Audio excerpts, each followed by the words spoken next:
Hi అండి అందరికీ. అందరు ఏం చేస్తున్నారు? మంచిగున్నారా?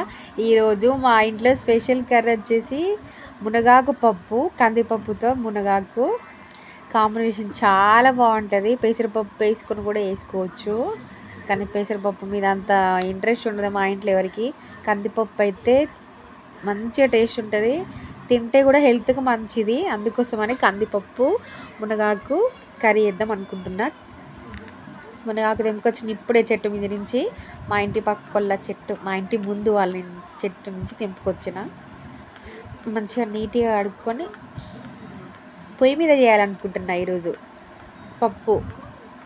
కుక్కర్ ఉంది మా ఇంట్లో, కానీ కుక్కర్ అసలు దాన్ని వాడను. ఈ మధ్యలో అందరి ఇళ్ళలో కుక్కర్ వెళ్తుంది కదా, అందుకోసమని కుక్కర్ వాడట్లేదు నేను. మంచిగా పప్పు కడుక్కొని మునగాకు మంచిగా నీట్గా కడిగేసి గిన్నెలో వేసుకున్నా. అది పొయ్యి మీద పెట్టే గిన్నె, ఏదన్నా పొయ్యి మీద చేసుకోవాలన్నప్పుడు ఈ గిన్నెనే వాడతాను నేను. ముందుగా మంచిగా మునగాకు పప్పు రెండు కడిగి ఆ గిన్నెలో వేసుకున్నా. ఇప్పుడు టమాటాలు, పచ్చిమిరపకాయలు, ఉల్లిగడ్డ ఇవి కూడా మంచిగా నీట్గా కడుక్కొని కోసుకుంటానా. మునగాకు పప్పు కర్రీ అంటే ఎంతమందికి ఇష్టం చెప్పండి? మా ఇంట్లోనైతే అందరికి ఇష్టం, చాలా బాగుంటుంది. పప్పు కర్రీ చేసినప్పుడు ఖచ్చితంగా చపాతీ చేయాలి. మునగాకు పప్పు చేసినప్పుడు మంచిగా ఇష్టంగా తింటారు మా పిల్లలు. ఈ ఆషాఢ మాసంలో తింటే కూడా హెల్త్కి మంచిదని చేస్తున్నా. అన్ని గిన్నెలో వేసి మొత్తం మంచిగా కొంచెం పసుపు,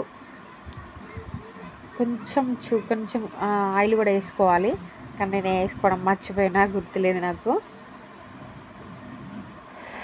అందరు ఏమేమి కూరలు చేసుకున్నారు ఈరోజు?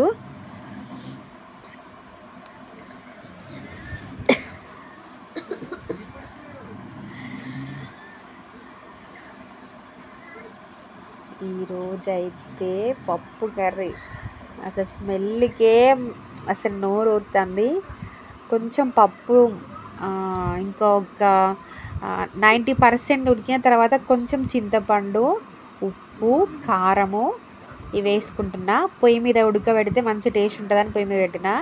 గ్యాస్ మీద పెడితే చాలా గ్యాస్ అయిపోతుంది, ప్లస్ గ్యాస్ మీద ఉడకబెడితే అసలు టేస్ట్ ఉండదు.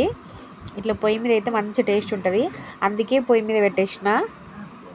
పప్పు అయితే ఉడికిపోయింది. ఇప్పుడు పోపు చేస్తున్నా. ఒక చిన్న ముగ్గుడు పెట్టుకొని కొంచెం ఆయిల్ వేసుకొని, అది వేడెక్కిన తర్వాత కొంచెం జీలకర్ర, శనగపప్పు అవి ఇవి వేసుకుంటే బాగానే ఉంటుంది, కానీ తినేటప్పుడు మంచిగా ఉండదు, అందుకోసం అది వేసుకోవట్లేను. ఎల్లిపాయలు కొంచెం కచ్చపచ్చగా దంచుకున్నా, అందుకే ఇంత ఇబ్బందిగా అవుతాను. అలా ఎండు మిరపకాయలు,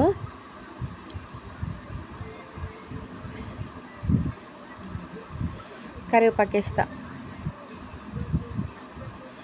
కొంచెం పసుపు. ఇవన్నీ మంచిగా అయిన తర్వాత పప్పులో వేసుకోవాలి. పప్పు చూడండి ఎంత మంచిగా ఉడికిందో, పొయ్యి మీద చిక్కగా మంచిగా వచ్చింది, నీట్గా బాగుంది. ఈ పప్పు అంతలోపు నేను చపాతీ కూడా చేసేసిన. అంత టైం పట్టింది, కనీసం ఒక 1 అవర్ పట్టింది పొయ్యి మీద ఉడకడానికి పప్పు. అదే గ్యాస్ మీద పెడితే చాలా టైం అవ్వు. మంచిగా పప్పు ఉడికింది, వేడి వేడి పప్పు, కొంచెం వేడి వేడి అన్నము. చపాతీలు చేసిన అని చెప్పిన కదా, చపాతీ చాలా బాగుంది టేస్ట్ అయితే.